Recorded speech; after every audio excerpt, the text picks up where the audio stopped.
Bienvenidos nuevamente a cada uno de ustedes. Esperamos que se encuentren muy bien. En este espacio vamos a hablar acerca de la resolución 1401 del 2007 sobre la investigación de los accidentes, incidentes de trabajo.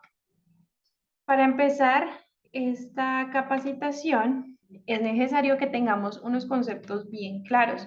Por ejemplo, qué es un peligro y qué es un riesgo. El peligro, estamos hablando de la fuente, el acto o la situación con gran potencial de causar un daño, ya sea en términos de enfermedad o de lesión en cada una de las personas, en este caso los trabajadores. El riesgo vendría siendo la combinación de la probabilidad de que ocurran eventos o exposición de peligros y la severidad de la lesión o enfermedad que puede ser causado por el evento a la exposición, por un evento a alguna exposición de algún peligro, claramente, derivado del anexo técnico de la GTC 45, que nos habla sobre toda esa gran clasificación de peligros. En pocas palabras, estaríamos diciendo que el peligro es lo que puede causar un accidente o una patología como tal, y ya el riesgo es la posibilidad de daño, para que no lo olvidemos. Algunos otros conceptos dado la resolución 1401 del 2007. El incidente de trabajo es un suceso acaecido en el curso del trabajo o en la relación con este que tuvo el potencial de ser un accidente y en el que hubo personas involucradas sin que sufrieran ningún tipo de lesiones o se presentaran daños a la propiedad o pérdida en los procesos. ¿Listo? Entonces, tenemos aquí unos ejemplos que dice, casi se cae de las escaleras, se prendió una parte del material y pasó cerca de la cara, ¿sí? Se desprendió algo, pasó cerca de la cara de esa persona, pero realmente no lo golpeó, no lo lesionó, no se cayó de las escaleras. Entonces, para que lo tengamos muy en cuenta. Cuando un trabajador se refiere a casi se cae, casi se me golpea, casi me resbalo, es un incidente de trabajo.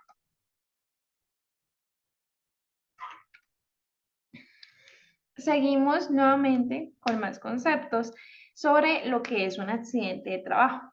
Esta definición nos la da la Ley 1562 del 2012 en su artículo 3. Nos dice que es todo suceso repentino que sobrevenga por causa o con ocasión del trabajo y que produzca en el trabajador una lesión orgánica, una perturbación funcional o psiquiátrica, una invalidez o inclusive la muerte, que es también un accidente de trabajo aquel que se produce durante la ejecución de órdenes del empleador o contratante o durante la ejecución de una labor bajo su autoridad aún fuera del lugar y horas de trabajo. ¿Qué quiere decir esto? Que si de pronto vemos el caso de que un empleador da una orden de, a ver, por ejemplo, estamos en la oficina, reunidos, tenemos un horario de 8 de la mañana a 5 de la tarde y resulta y pasa que mi jefe me pide, por ejemplo, ir a hacer unas consignaciones, pero me dijo que hiciera esas consignaciones por ahí a las 6:30 de la tarde, cuando yo ya he salido de mi horario de trabajo. También sería un accidente de trabajo si me llega a suceder algo en ese transcurso o en ese traslado. Igualmente se considera accidente de trabajo el que se produzca durante el traslado de los trabajadores o contratistas desde su residencia a los lugares de trabajo o viceversa, pero sí y solo sí cuando el transporte lo suministre el empleador. Quiere decir que si nosotros tenemos un vehículo particular, salimos a las 5 de la tarde para nuestra casa y nos accidentamos en el camino, no sería un accidente de trabajo. Pero si al contrario el transporte me lo está brindando el empleador, sí sería un accidente de trabajo. Hay que tener en cuenta que tampoco se considera accidente de trabajo el que suceda en horas de descanso o, por ejemplo, en esas horas de almuerzo, ¿sí? Que si nos llega a suceder algún tipo de accidente, como por ejemplo que estemos consumiendo nuestro almuerzo, nuestros alimentos, nuestras bebidas y no sé, se desprende una lámpara, nos golpea, no es accidente de trabajo aún que la empresa esté colocando ese riesgo. De igual forma, se considera accidente de trabajo el que se produzca por la ejecución de actividades recreativas, deportivas, culturales y cuando se actúe por cuenta o representación del empleador.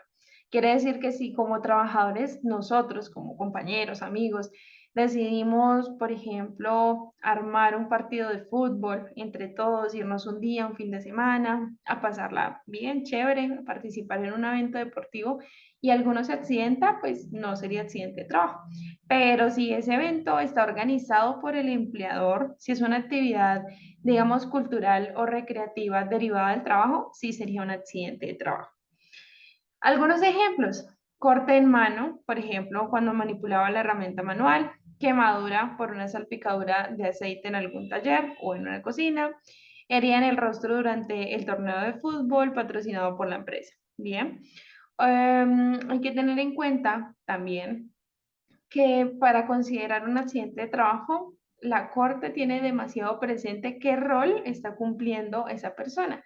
Si realmente está cumpliendo su rol como trabajador o en ese momento cumplía su rol como papá, como mamá, como acompañante. En ese caso, que sea un rol diferente a ser trabajador, no sería un accidente de trabajo. Tenemos más conceptos, pero esto ya no lo está dando la resolución 1401, que es la resolución de la investigación de accidentes de trabajo. Hablamos de lo que es un accidente grave, porque también están catalogados. El accidente grave es aquel que trae como consecuencia una amputación de cualquier segmento corporal, fractura de huesos largos, por ejemplo, como la fémur, la tibia, el peroné, el húmero, el radio, el cúbito. También se contempla el trauma cráneoencefálico, quemaduras de segundo y tercer grado, que las quemaduras de segundo grado es cuando vemos que la piel está como ampolladita, ¿sí? Cuando salen ampollas, sería de segundo grado, y de tercer grado es cuando ya hay tejidos expuestos. Lesiones severas de mano, como por ejemplo aplastamientos o quemaduras; lesiones severas de columna vertebral con compromiso de médula espinal; lesiones oculares que comprometan el campo visual o lesiones que comprometan la capacidad auditiva. Algunos ejemplos de los accidentes graves son la fractura de húmero por caída, por ejemplo, limpiando vidrios en la empresa; una amputación de un dedo en operaciones con una sierra circular; aplastamiento de mano con una prensa hidráulica; lesiones en columna por la caída desde el segundo nivel de la obra. Para esto hay que tener en cuenta que los accidentes graves no pueden ser investigados por un técnico o un tecnólogo. Solamente lo puede investigar un profesional en seguridad y salud en el trabajo o un profesional con algún posgrado o especialización en seguridad y salud en el trabajo. La investigación de accidentes de trabajo como tal es un proceso que nos permite a nosotros como COPAS y como empleador identificar las causas inmediatas y las causas básicas que generaron ese accidente. O sea, realmente verificar qué es lo que pasó, por qué sucedió y cómo lo podemos corregir. De esta manera, pues se van a establecer algunas medidas preventivas y correctivas para poder evitar la repetición de un acontecimiento similar. ¿Por qué nosotros debemos investigar los accidentes de trabajo? La investigación permite determinar el origen de los eventos para identificar su causalidad e intervenir en el mejoramiento de sus procesos productivos para eliminar o minimizar las ocurrencias. Por eso es tan importante. Inclusive los incidentes vendrían siendo un poco más importantes debido a que podemos prevenir como tal un accidente de trabajo. Vamos a hablar sobre el equipo de investigación de los accidentes. Según la resolución 1401, en el artículo 7, nos dice que ese equipo debe estar conformado por el responsable en seguridad y salud en el trabajo, el jefe inmediato del trabajador accidentado, el representante del COPAS delegado, ¿sí? E inclusive el trabajador si está en sus condiciones. Debemos tener en cuenta, como les decía anteriormente, que debe ser un profesional con licencia en salud ocupacional propio o puede ser contratado cuando el accidente se considere grave o produzca la muerte del trabajador.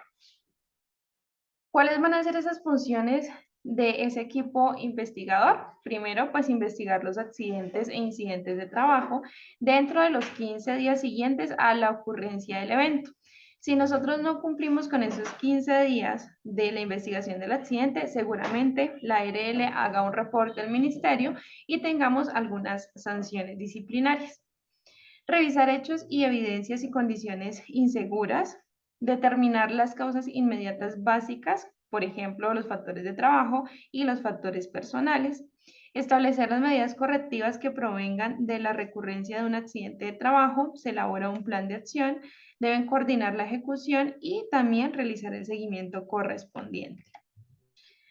Este es el procedimiento de investigación a dar inicio, obviamente, o tener la ocurrencia de un accidente de trabajo. En primer lugar, cuando ocurre el accidente, se debe prestar primeros auxilios, pero ojo, solo los primeros auxilios se debe prestar siempre y cuando el personal esté capacitado y tenga la competencia para hacerlo. Reportar el accidente ante la ARL, eso se puede hacer mediante la plataforma o mediante los números o líneas que ellos tengan habilitados para el reporte del mismo. Trasladar al paciente a una IPS, a la IPS más cercana que ustedes vean y que realmente pueda atender estos casos.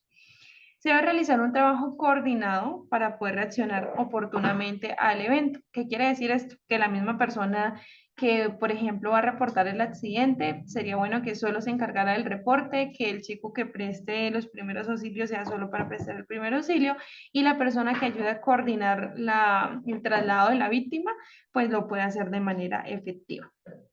Luego de eso ya viene la conformación del equipo investigador, que era el anterior que les hablaba, que es el jefe inmediato o el supervisor del accidentado, un integrante del COPAS, que ya pues anteriormente era COPASO, ahora se llama COPAS, Comité Paritario en Seguridad y Salud en el Trabajo, y el encargado del sistema de gestión de seguridad y salud en el trabajo. Bien, luego de esto vamos a recolectar la información. ¿Qué vamos a hacer con esto? Pues vamos a entrevistar a los testigos siempre y cuando lo haya. Se investiga también y se puede entrevistar al lesionado siempre y cuando pues, se pueda claramente. Estudiar el sitio del accidente de trabajo, inspeccionar los elementos de trabajo si estaban en buen estado o si realmente pues, estuvieron involucrados en el accidente. Revisar la parte documental, si habían procedimientos, si habían permisos, si la hoja de vida de los equipos estaban bien, si el equipo estaba en buen estado, ¿sí? Y si claramente ese trabajador recibió algún tipo de entrenamiento o de inducción en cuanto a seguridad y salud en el trabajo, manejo de herramientas o lo que haya sido relacionado al accidente. Luego se desarrolla ya el análisis de causalidad. Se debe realizar el análisis aplicando alguna metodología, como por ejemplo el árbol de causas, los 5 porqués, ¿sí? O la metodología de la espina de pescado. Luego de hacer esto, cuando ya pues hayamos recolectado la información, desarrollamos el análisis de causas, vamos a dar paso, eh, comenzamos a ver el compromiso como tal de la adopción de las medidas de prevención.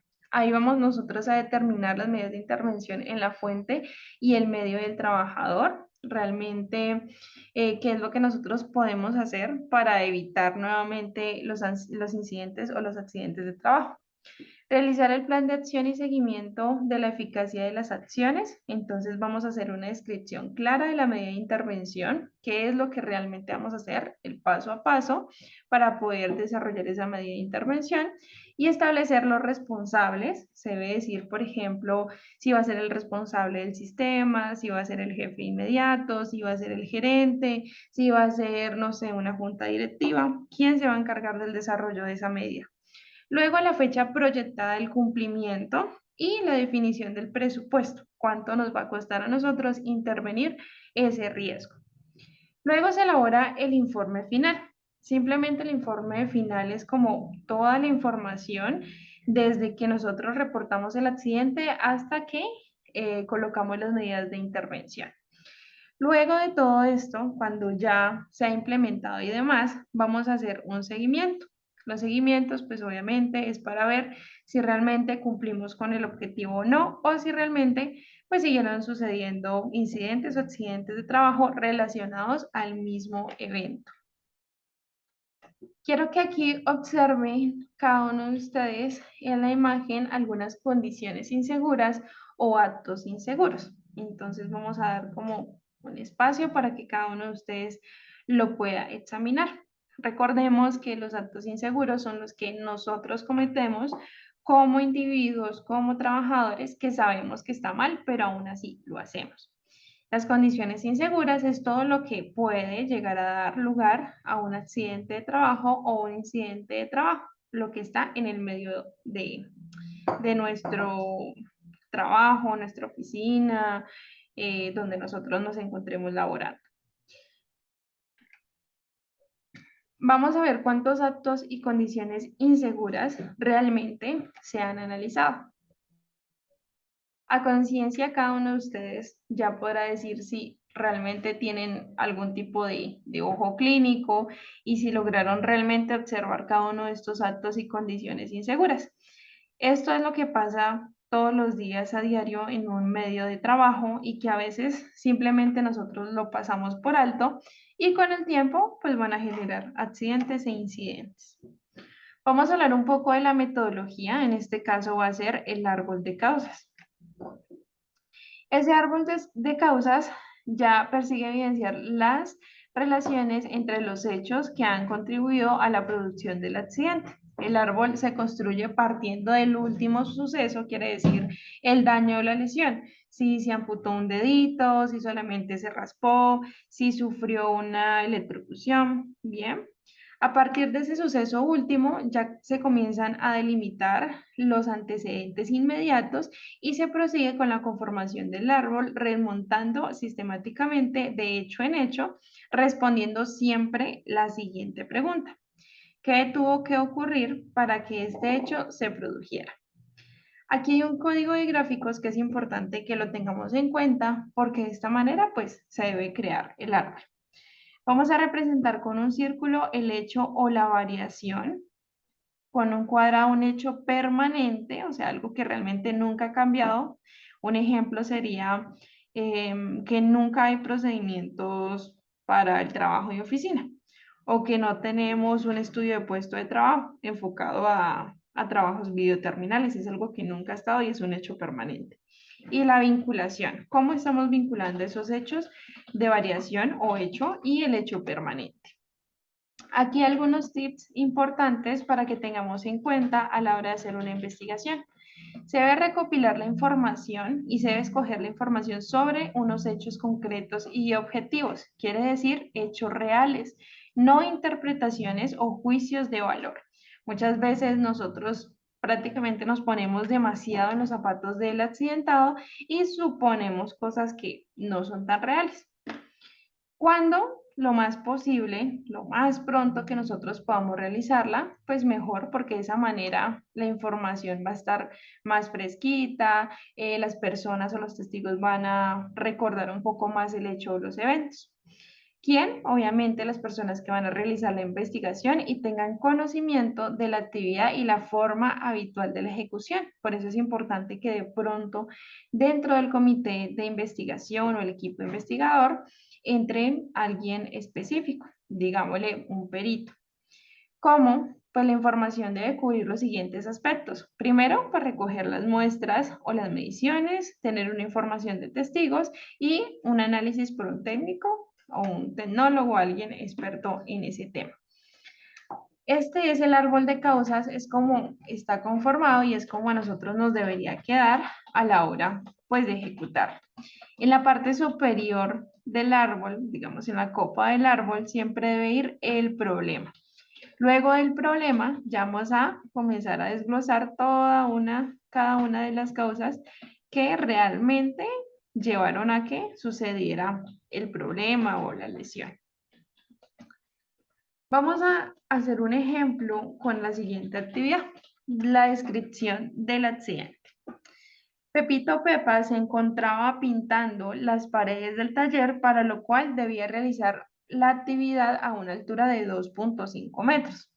Pepito Pepas lleva un mes trabajando en la empresa, no cuenta con un curso de alturas, por lo tanto, su conocimiento en cuanto a las normas y elementos de protección que necesita para realizar este tipo de actividades es poca y era la primera vez que él pintaba a esta altura.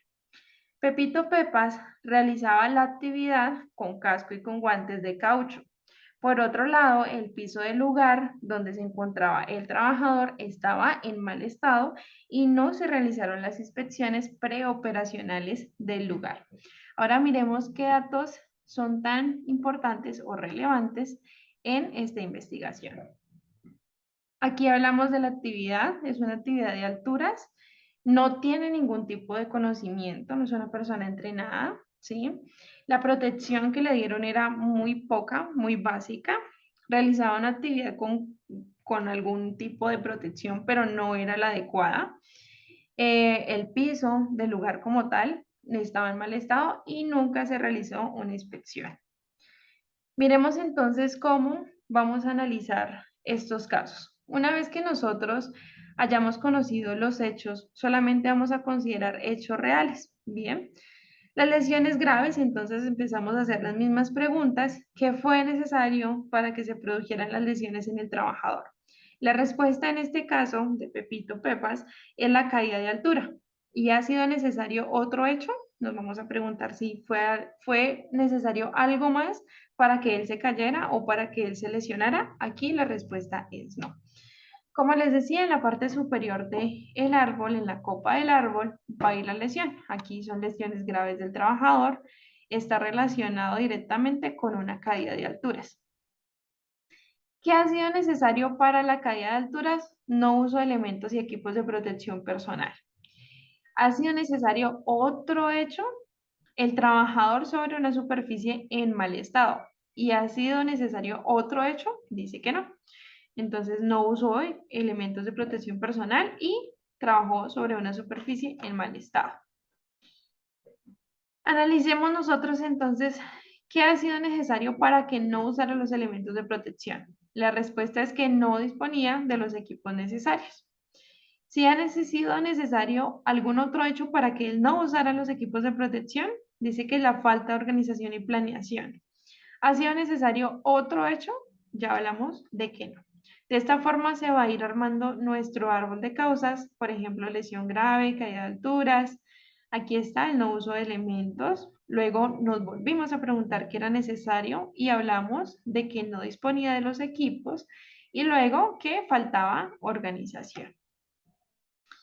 Vamos a hablar otra vez lesiones graves, caída de alturas y seguimos haciéndonos preguntas ahora hacia la derecha que la superficie del trabajo estaba en mal estado. ¿Qué fue necesario para que esto estuviera en mal estado para que el trabajador lo hiciera sobre esa superficie? Primero, supervisión deficiente, nunca supervisaron, nunca hicieron una inspección preoperacional. Improvisación del trabajo, la persona no tenía ningún tipo de competencia y tampoco pues se planeó como tal realizar ese trabajo. Y desconocimiento de normas para trabajo en alturas. Además de esto, ¿qué más era necesario? En la improvisación del trabajo y desconocimiento va a estar relacionado con la falta de formación e información. Como ustedes vieron, el trabajador no tenía ningún tipo de competencia en trabajo de alturas y pues tampoco se le informó. Aquí está completo el resultado del árbol de causas. Volvemos a retomar. En la parte superior del árbol debe ir la lesión grave, ¿sí? Lesiones graves causadas por una caída de alturas. ¿Y qué fue necesario? Que no usó los elementos de protección personal para alturas y que trabajó sobre una superficie en mal estado. ¿Qué fue necesario para que él no usara los elementos y equipos de protección? No disponer de equipos adecuados y la falta de organización y planeación. Para el lado derecho, sobre el trabajo sobre las superficies en mal estado. No supervisaron, una supervisión deficiente, improvisaron en realizar el trabajo, tenía desconocimiento de las normas y trabajo en alturas y todo esto pasó por una falta de formación e información. Aquí hablamos de algunos criterios de recolección de datos para la investigación objetiva. Primero, evitar la búsqueda de responsabilidades. Es uno de los errores más comunes y nosotros decimos, ay, es culpa del mismo trabajador, o es culpa del mismo empleador, o es culpa del jefe inmediato, o es culpa de un compañero, pero no. Lo que nosotros buscamos, recuerden, es las causas básicas y las causas inmediatas que llevaron a que ese trabajador se accidentara o falleciera. Segundo, aceptar solamente los hechos probados y nunca suposiciones. evitar hacer juicios de valor durante la toma de datos, realizar la investigación cuanto antes, entre lo más rápido lo realicemos mejor, la información va a estar pues muy fresca y va a ser más objetiva. Verificar si las condiciones de trabajo eran las habituales o ese día se presentó algún cambio o novedad. Las declaraciones deben ser directas del accidentado o de los testigos que presenciaron el hecho. Quiere decir que no se vale la recolección de datos de una tercera persona. Por ejemplo, de que, no, es que a mí Pepito Pepas me contó y pasó esto. No, tuvo que haberlo evidenciado o vivido. Es conveniente realizar las entrevistas de forma individualizada, no en conjunto, solicitar los relatos o la relación que se tenga con la secuencia y el orden cronológico, ¿sí? No se pueden tomar datos a la ligera y que empezamos, por ejemplo, del último hecho al, no sé, como al más reciente, no, todo debe tener pues un orden, qué fue que pasó, por qué, que realmente ese trabajador cómo se sentía, en la mañana qué hizo, se planeó, no se planeó, a qué hora entró, a qué hora salió, etcétera. Si es posible, se pueden tomar fotografías o videos, recolectar una muestra o cualquier evidencia que logre soportar las pruebas de lo que pasó. Es conveniente detectar el mayor número de factores causales posibles y se va a aplicar una metodología de análisis de causas, que esa metodología nos da una NTC, una norma técnica colombiana 3701. Ese era el tema sobre la investigación de accidentes de trabajo. Es un tema, digamos, un poco, pues, extenso. Lo ideal es de que cada uno de ustedes lo profundice, sobre todo el responsable del sistema y los miembros del COPAS. Recuerden que estas capacitaciones debemos verlas a conciencia, responder la evaluación. En la evaluación solamente va a salir, pues, lo hablado en esta grabación y cualquier inquietud o cualquier cosa, ya saben que se pueden comunicar con Daniela y con el mayor de los gustos van a ser resolvidas. Hasta luego a todos y muchísimas gracias.